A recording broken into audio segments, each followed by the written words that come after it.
This is insane. Absolutely insane.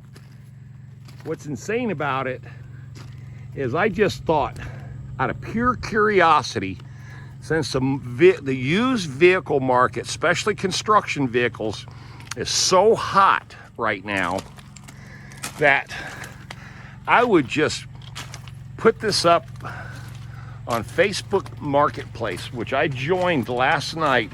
I've never been a member of Facebook. I finally joined Facebook, and yes, I'm on Facebook now. Wow, old people.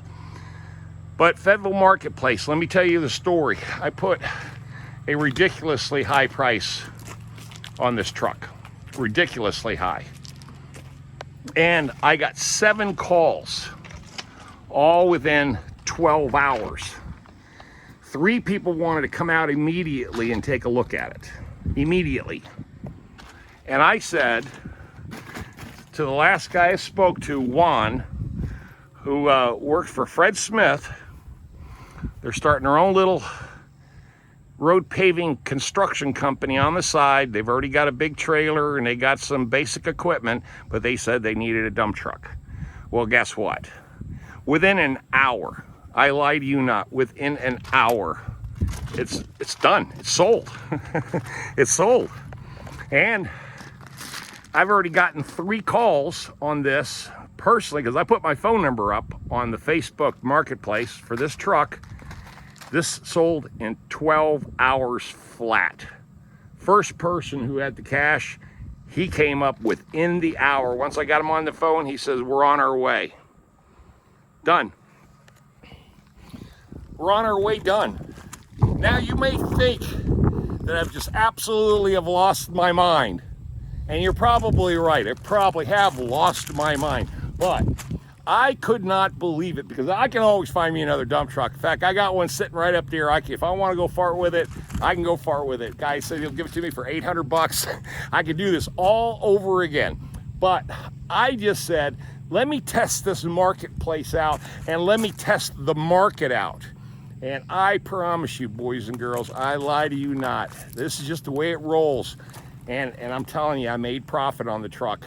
Like I said, I put a ridiculously high price on it, He beat me up a little bit because I knew that was going to happen anyway. And bam. The father, the son, they all came out. We went to DMV, went to the bank, and they're on their way now. They're bringing up a bunch of gasoline so we can put gasoline in it. And it's going to Burlington with a new home. And let me say this. Now, we went right off the door sticker. Here's the deal in North Carolina, probably many other states too, about the weighting, the weight rating and the weighted plates.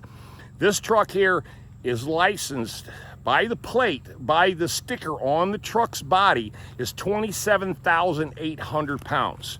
But if you go over 26,000, when you register it, you automatically go into a different category and you start going into CDL requirements. And we all decided, no way, we're not doing that. We just rated it for 26,000 pounds. 26,000 pounds is rated at 27,800 pounds. We're seeing it on the door sticker. We checked it on the title. The truck weighs 5,065 pounds dry, okay? Now, that means that they can get away with 21,000 pounds of weight on the highway with no CDL, and it cost them $703 to register the truck. They've already got insurance on it. I was there. They've already called it in. Oh, my baby. Oh, what have I done? But also, too, as you know, my tractor's up there for sale, too. And I'll get more in depth about this whole thing I'm doing, because I'm consolidating down to all the stuff that I know for a fact, if it's not making me money right now, and this truck is not making me any money right now, and I was able to get a good price for it, sell it for a good price because the market's so hot, it's just the car salesman in me will never die. I've been flipping stuff all my life. I cannot stand to not make a buck. I can't stand it. if I'm not making a money transaction somewhere, somehow, I'm not happy. I'm not happy. All right, boys and girls, leave those comments, but it's going to have a new home in about 30 minutes. As soon as they drive up with the gas cans, we're going to fill them up, put their license plate on the back of it, and send her down the road. You know what to do. Leave those comments, share, like, subscribe, smash that bell for future notifications. You know me, I'm Tom. Out of here on another crazy adventure. Damn, I can't believe I sold the damn thing, but that's the car salesman in me. Every seat has got to have a butt, and it's got a new butt for that seat. Bye.